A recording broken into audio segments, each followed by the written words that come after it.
नमस्कार दोस्तों, the learner point में आप सभी का स्वागत है।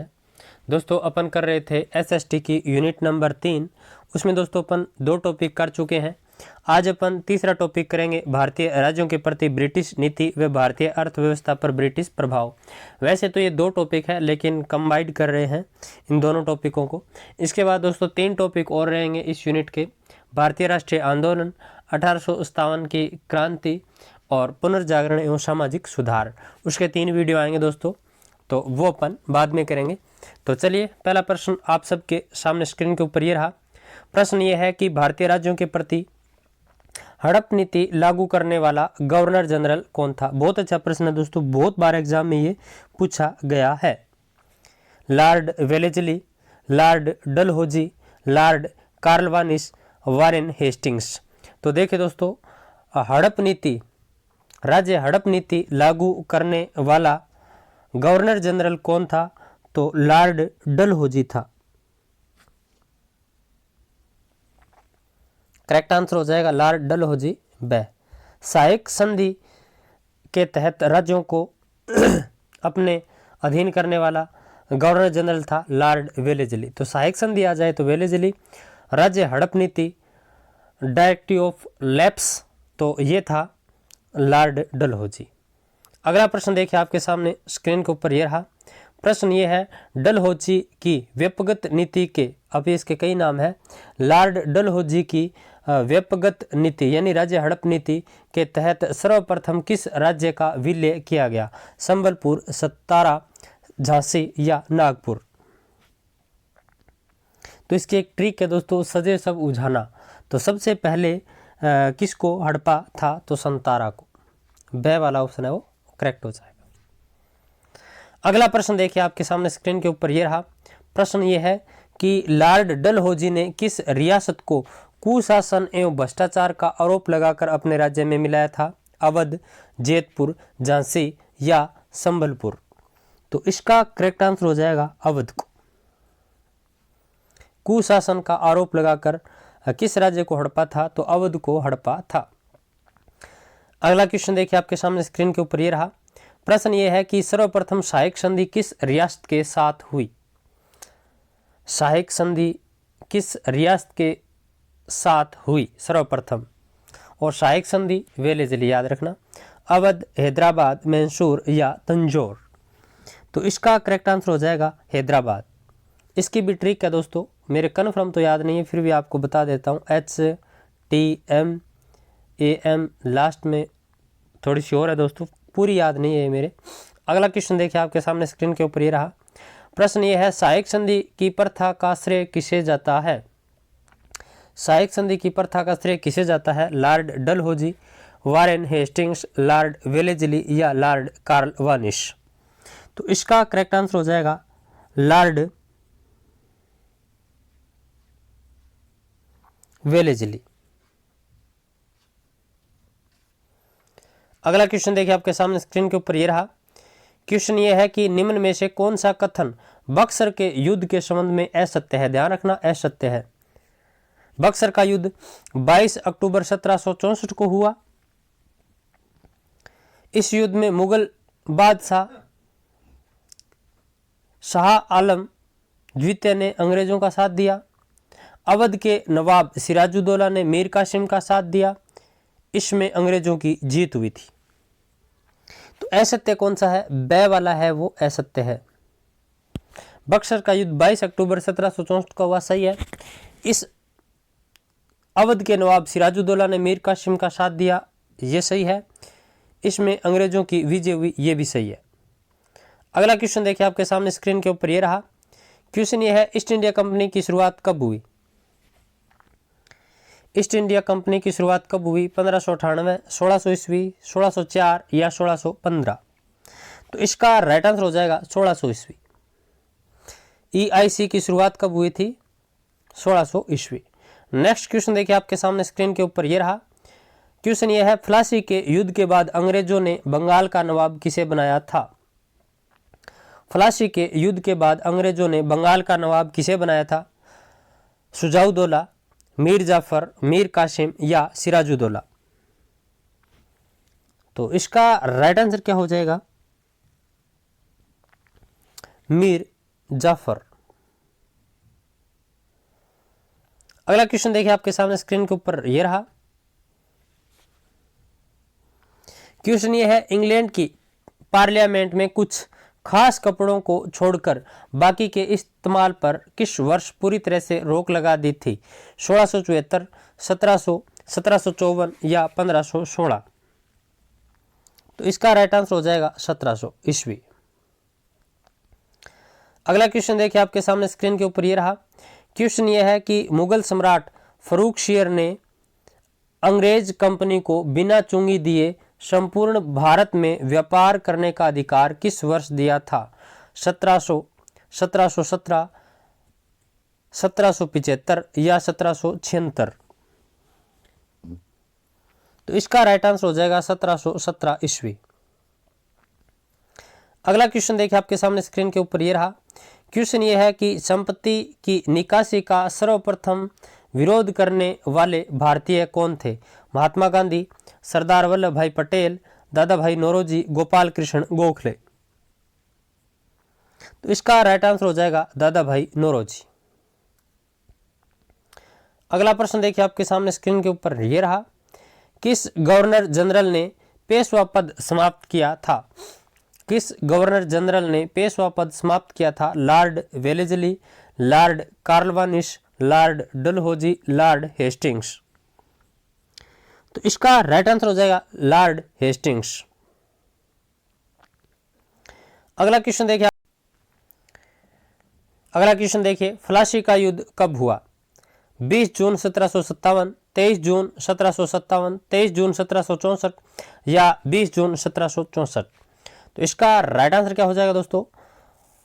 23 जून 1757 को हुआ था फ्लासी का युद्ध, और 1764 में हुआ था बक्सर का। नेक्स्ट क्वेश्चन देखिए आपके सामने स्क्रीन के ऊपर यह रहा। प्रश्न यह है कि काल कोठरी यानी ब्लैक होल घटना का संबंध बंगाल के किस नवाब से है? सिराजुद्दौला, मीर जाफर, मीर कासिम या अलीवर्दी खां? तो इसका राइट आंसर हो जाएगा सिराजुद्दौला। नेक्स्ट क्वेश्चन देखिए आपके सामने स्क्रीन पर यह रहा। ईस्ट इंडिया मैन किसे कहा जाता था?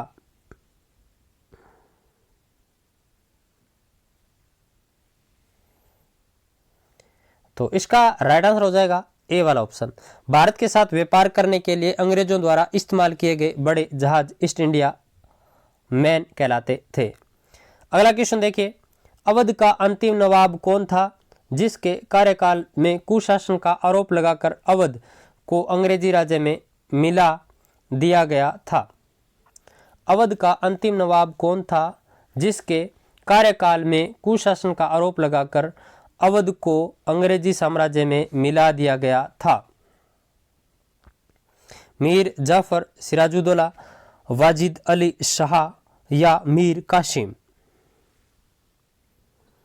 तो इसका राइट आंसर हो जाएगा अवध का अंतिम नवाब कौन था जिसके कार्यकाल में कुशासन का आरोप लगाकर अवध को अंग्रेजी राज्य में मिला लिया था? तो 16 का करेक्ट आंसर हो जाएगा वाजिद अली शाह। अगला क्वेश्चन देखिए, अंग्रेजों द्वारा किस वर्ष पेशवा का पद समाप्त किया गया? 1803, 1817, 1818 या 1819?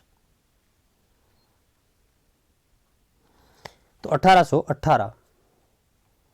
अगला प्रश्न देखिए आपके सामने स्क्रीन पर यह रहा। प्रश्न यह है कि प्रथम आंग्ल मैसूर युद्ध में कौन विजयी हुआ? प्रथम आंग्ल मैसूर युद्ध में कौन विजयी हुआ? तो हैदर अली। अगला प्रश्न देखिए, श्री रंगपट्टनम की संधि कब हुई थी?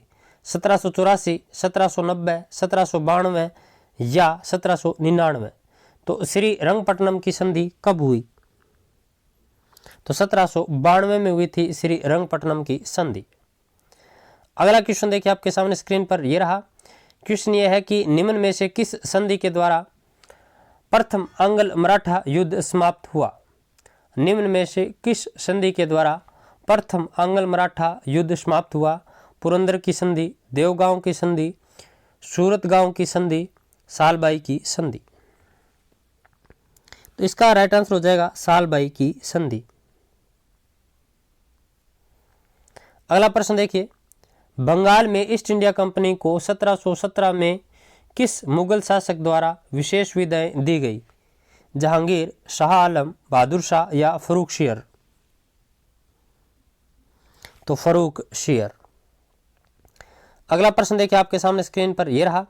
क्वेश्चन ये है कि किस वर्ष मीर कासिम ने ईस्ट इंडिया कंपनी द्वारा किसानों का शोषण करने के विरोध में एक पत्र लिखा था? 1761, 1762, 1763 या 1764? तो 1762 में।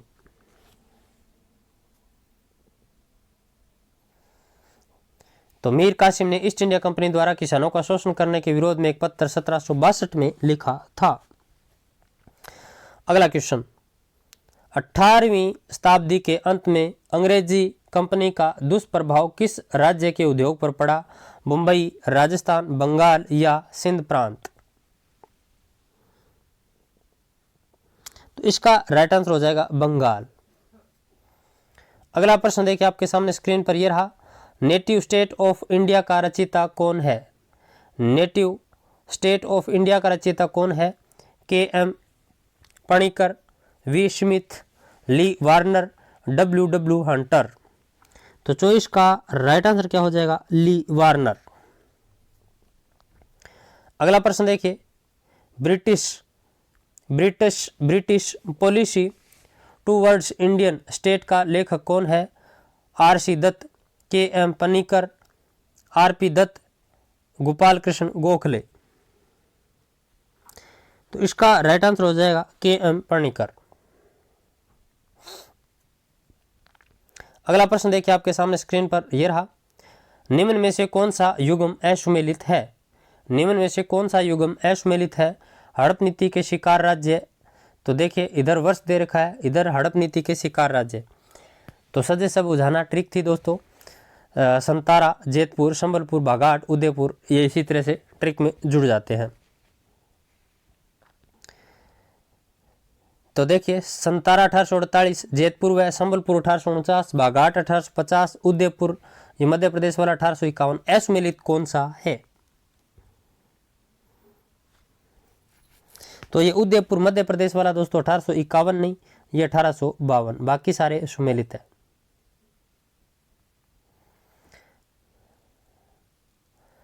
नेक्स्ट क्वेश्चन देखिए दोस्तों आपके सामने स्क्रीन के ऊपर ये रहा। भारत में विदेशी पूंजी निवेश का प्रारंभ सर्वप्रथम किस क्षेत्र में हुआ? शिक्षा, संचार, रेलवे या सेना? तो इसका राइट आंसर क्या हो जाएगा? रेलवे में। अगला प्रश्न देखिए आपके सामने स्क्रीन पर यह रहा। प्रश्न यह है कि किस संधि द्वारा कंपनी को बंगाल, बिहार और उड़ीसा के दीवानी अधिकार प्राप्त हो गया था? किस संधि द्वारा कंपनी को बंगाल, बिहार और उड़ीसा का दीवानी अधिकार प्राप्त हो गया? तो अली नगर की संधि द्वारा, इलाहाबाद की संधि द्वारा, सालबाई की संधि द्वारा या बड़गांव की संधि द्वारा? तो इलाहाबाद की संधि द्वारा। अगला प्रश्न देखिए आपके सामने स्क्रीन के ऊपर ये रहा। क्वेश्चन ये है, वारेन हेस्टिंग ने किस संधि को अस्वीकार करते हुए कहा कि इस संधि की शर्तों को सुनते ही मैं शर्म से डूब गया? पुरंदर की संधि, बड़गांव की संधि, सूरत की संधि या इनमें से कोई नहीं? तो इसका राइट आंसर हो जाएगा बड़गांव की संधि। नेक्स्ट और अंतिम प्रश्न देखिए, सूरत की संधि किन के मध्य हुई? रघुवीर राव व ईस्ट इंडिया कंपनी के बीच, माधव राव द्वितीय व कंपनी के बीच, नारायण राव व रघुनाथ राव के बीच, बालाजी बाजीराव व अहमद शाह अब्दाली के बीच? तो इसका राइट आंसर हो जाएगा रघुनाथ राव व ईस्ट इंडिया कंपनी के बीच। तो ये थी दोस्तों आज की क्लास। आपको कैसे लगी कमेंट बॉक्स में जरूर बताना। इसके साथ साथ वीडियो को लाइक करना, अपने दोस्तों में शेयर जरूर करना। फिर मिलते हैं नेक्स्ट वीडियो के साथ, तब तक जय हिंद, जय भारत।